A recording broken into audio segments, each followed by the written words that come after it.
This meditation is designed for those who carry the racialized identity of Black, Indigenous people of color. I invite you to settle in with me into a comfortable posture. Gaze down or close your eyes and take 3 deep breaths.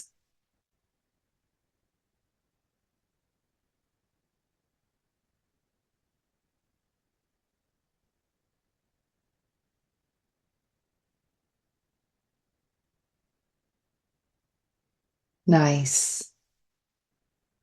And then allow your breath to just settle at a pace that feels restorative and supportive to you.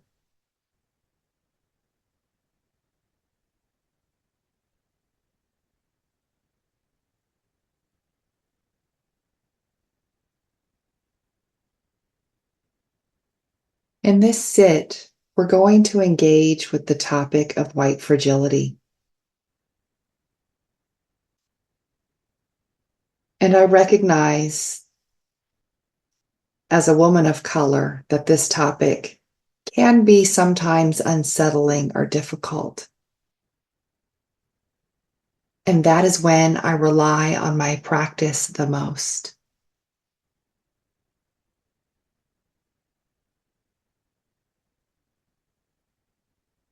So before we continue, we can name that white fragility can be infuriating for us, sometimes creating anger, doubt, confusion, and even rage. Sometimes white fragility causes us to ruminate over and over and over about even the most simple exchange. I know this because it happens to me too. So before we go any further, I just invite us to settle in together, connecting to our breath, connecting to the silence, and connecting to our ancestors. Let us just take about a minute to just sit.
Nice.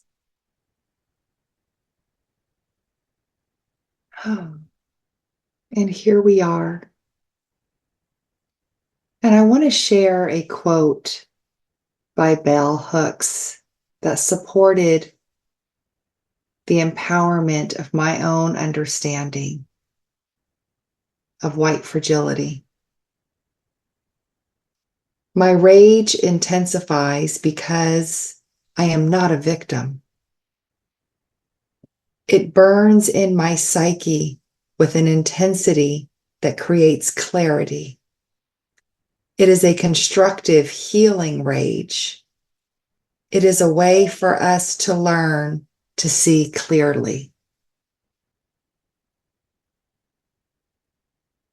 I choose to see white fragility clearly now, freeing myself from anger that once felt inevitable when outside the joy and love of my home. And I just invite you in to perhaps take a new lens and perspective to see white fragility more clearly now. To allow any feelings of discomfort to be a balm of healing.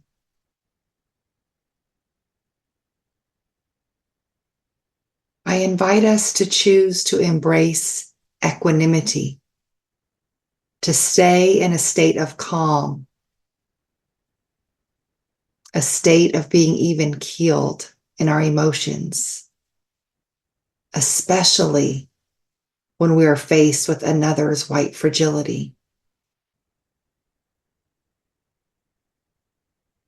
We don't pretend that it doesn't take practice to achieve this state of equanimity.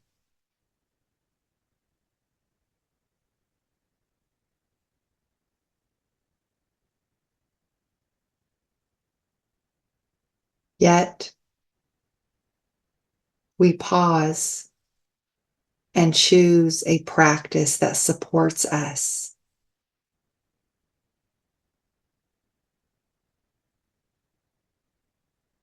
I invite you to reflect on a time, not too overwhelming, just mildly frustrating, when you noticed white fragility.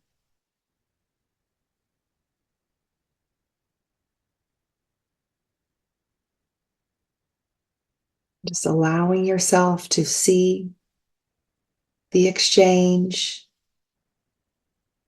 perhaps allow it to feel again.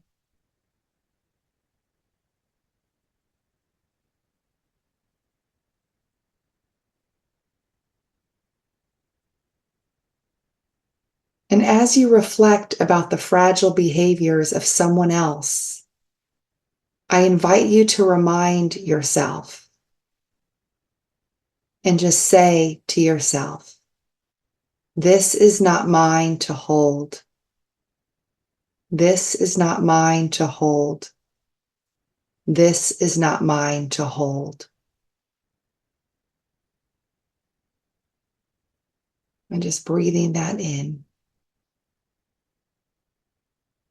Taking a pause and noticing, how does it feel when you name, this is not mine to hold? That person's behavior is not yours to hold.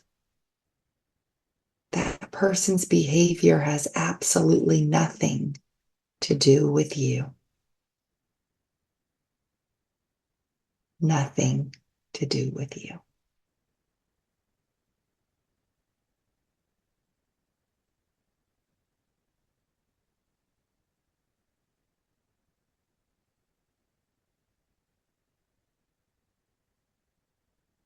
Just allowing that to settle.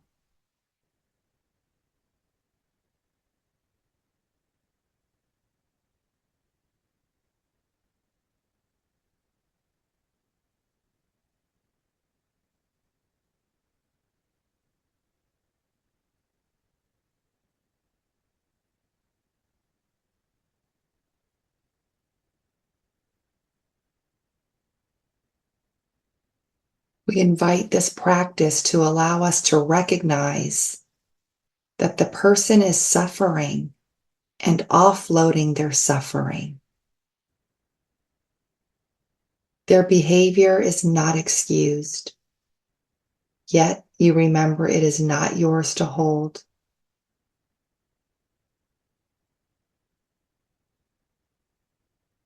And we allow this knowingness to become the felt sense of an emotional truth, not just a rational, intellectual truth, but a deep knowingness.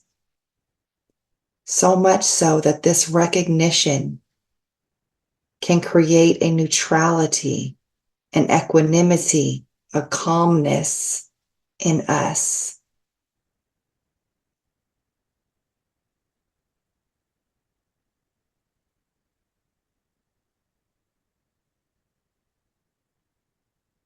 This equanimity and this knowingness allows us to keep our peace, to keep our inner peace.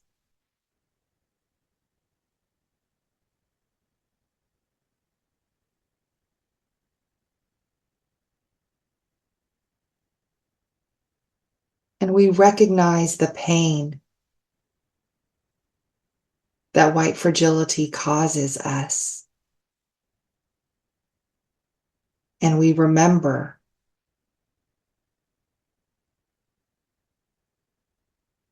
that our shared pain of racism is collective.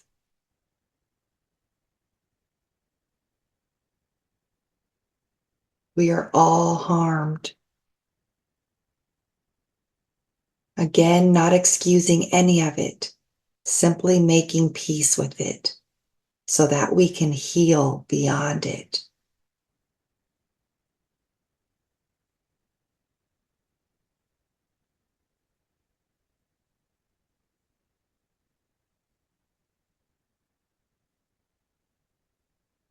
And we remember to be grateful to our ancestors who have paved the way and endured so much on our behalf.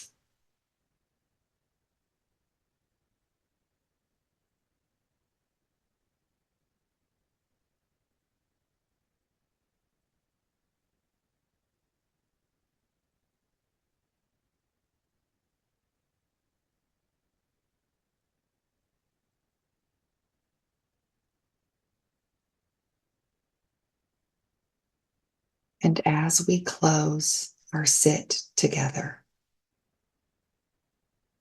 I want to offer a quote by Desmond Tutu.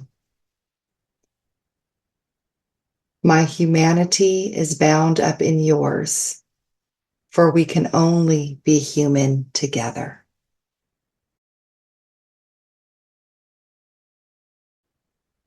Thank you for sitting with me today.